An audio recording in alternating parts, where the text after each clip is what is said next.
All right, guys, look at the picture right there. What's that building called? You guessed it, the House of Commons. Never been there myself, but this is where the decisions are made about fiscal policy. And that's exactly what this video is about today. We're going to be talking about fiscal policy and the multiplier effect. All right, so this video is being filmed in March 2020, and in March 2020, it is the Liberal Party that is in power, and that is the finance minister right there. His name is Bill Marneau, and Bill Marneau, he's been around for a while now, I think 5 or 6 years in the role. And so him and members of his ministry have been conducting fiscal policy for some time. They have been deciding on the level of government spending and taxation during that time. So, and every year he rolls out a budget, but he can make decisions about fiscal policy at any time. So often when there is a fluctuation in the economy, a drastic reduction in aggregate demand, for example, it is up to him and his ministry to deal with that fluctuation. All right, we finally get to talk about G, about government expenditures. So when a government changes the level of its purchases, when it increases government expenditures, for example, it can influence aggregate demand directly. Okay, that's what we're talking about for now, is the direct impact of government expenditures on aggregate demand and real GDP. So if we increase government expenditures, what's going to happen to aggregate demand? You got it, right? There's going to be a rightward shift. And just the same if we decrease government expenditures, which governments often do when times are good, they'll start cutting back a little bit. There will be a shift of the aggregate demand curve to the left. You know, a lot of politicians will argue about how much government expenditures there should be in the economy. And I think it's a pretty good argument to have. But typically when times are rough and the economy is not working at full employment, when there's high unemployment and when factories and resources are not being utilized to their full capacity, it's pretty much, there's pretty much a consensus that that is a time to increase government expenditures. And there's not a lot of argument about that.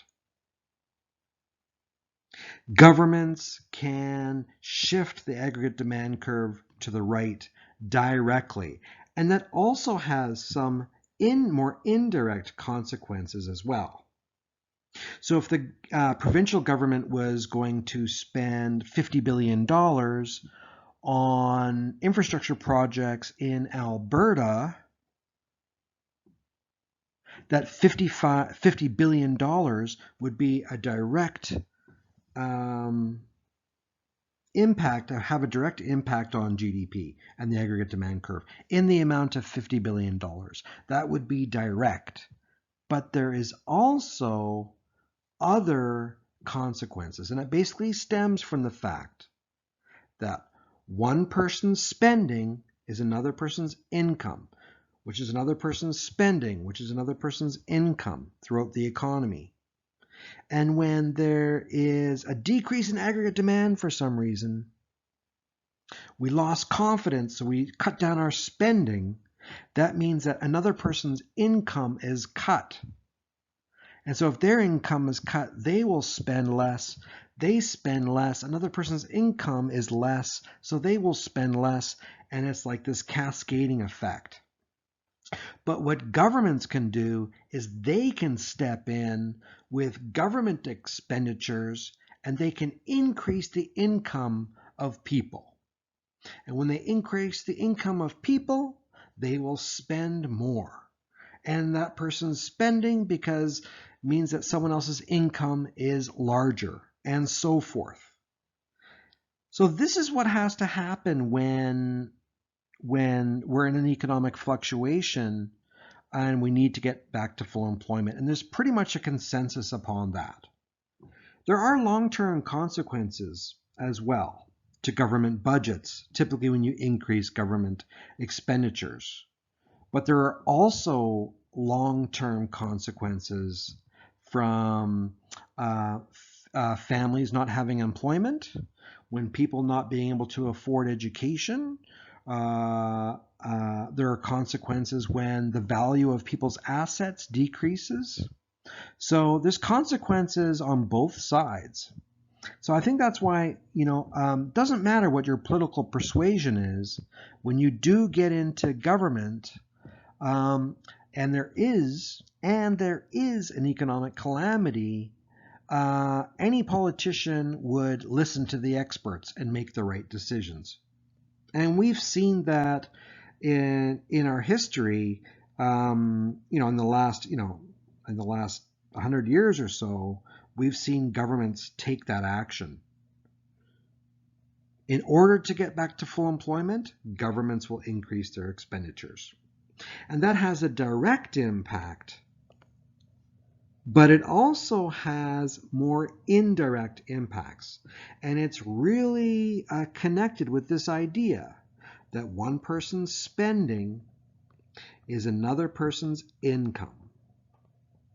Let's learn about the multiplier effect in this video.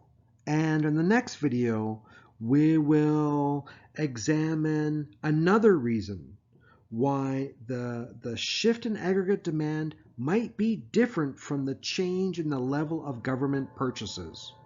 It's called the crowding out effect. You may remember that. Anyways, that's for the next video. Let's explore the multiplier effect. All right, so a little example of the multiplier effect in action. The government decides to spend $50 million on education. And as soon as you know that they decide to do that, that's going to help out G, right? That's the G part. And that's the direct expansion in government expenditures. But if they increase spending on education by $50 million, then hey, then schools, what can they do? Well, they can employ extra teachers. And teachers, therefore, may buy new computers. They'll start increasing their expenditure on a lot of different things. Computers could be one of them. Computer stores will then employ more workers.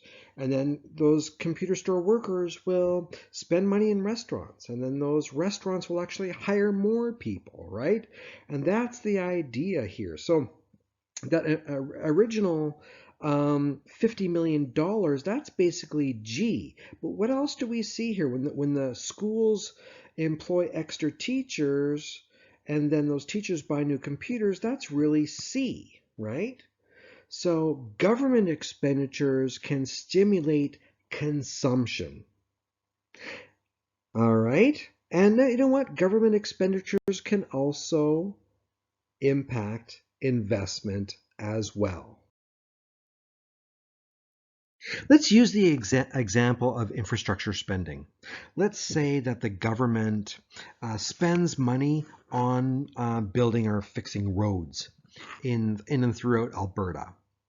A road construction company may decide to take some of these profits or take some of this money that they're getting from the government and actually invest it. Perhaps invest it in more machinery, I don't know, like road rollers and backhoes and things like that that can help them with their business. Now, this additional investment, expenditures and investment that came from the government funding here can stimulate the economy for years and years and years to come, because now you have a road construction company that has more equipment, and that equipment can drive consumption for years down the road. All right. And also, they buy, for example, those road companies, They buy more machinery like road rollers, and so the manufacturers of those road rollers can actually build bigger factories so that investment breeds more investment, which can breed more investment, and that is called an investment accelerator. But even just even taking out the idea that investment drives investment, we also know that investment drives further consumption for years down the road as well. Another example is education. And I know I harp on this a lot, but if governments would, um, uh, for example, increase their government spending to make education less expensive for students, then more students would go to school, more students would invest in themselves by going to school, and that investment would also pay off for years down the road. Okay, so that's an example of an investment accelerator as well. So one important number in determining whether or not the multiplier effect is actually effective is called the marginal propensity to consume. And basically it's the fraction of the extra income that people get as a result of government funding that a household actually uses for consumption rather than for saving. Right? And I acknowledge that not everybody's marginal propensity to consume would be the same. And that's why I think there's a lot of argument, a lot of debate at the House of Commons during periods where the economy requires fiscal stimulus stems from the idea of who's going to get the benefit of this additional government spending. Who's it going to be? And we have to acknowledge that not everybody would have the same marginal propensity to consume. So people that are unemployed, people that are underemployed, people that are making minimum wage, for example, are much more likely to use that money for consumption, and therefore that additional government funding will have a greater impact in the economy. When you have a larger probability that you will spend the money that you get from government funding, that will increase the effectiveness of the multiplier effect. All right, so let's just ignore the fact that there might be differences in individuals' marginal propensity to consume. And let's just say that across the economy, on average, the marginal propensity to consume is 3/4. In other words, that for every extra dollar of income that the household earns, that household spends about 75 cents of it, about 3/4 of the dollar, and saves 25 cents of it. So with a marginal propensity to consume of 3/4, when the workers and owners of the construction firm earns $5 billion from the government contract, they increase their consumer spending by 3/4 times 5 billion, or $3.75 billion. So this can be easily calculated if we know what the marginal propensity to consume is. All right, guys, so let's just go over this really quickly here. Changing government purchases. So that government purchases is $5 billion. That's the G component. And, well, 100% of that $5 billion is going into the economy. What we've got to figure out is, what is the multiplier? The multiplier is the portion of this $5 billion that's going to be spent into the economy over and over and over again, first, second, third, all the way down. So anyways, so what's the effect of that going to be? All right, it's not hard to calculate. It's actually pretty easy. So in order to calculate the multiplier in a closed economy, so that's an economy without imports and exports, okay? So basically in a closed economy, this is the formula. You're going to get this all on your formula sheet, but the multiplier is basically 1 divided by 1 minus the MPC. All right, so let's just examine, well, the example that we already used sort of on the last slide here. The marginal propensity to consume in that example was 1 minus 3/4, right? And another way to write that is 0.75. Okay, so you do the math. You got to do the math there. So you do the math. What do you get? Pause the video. Well, you get 4. So the money multiplier is 4. Hooray!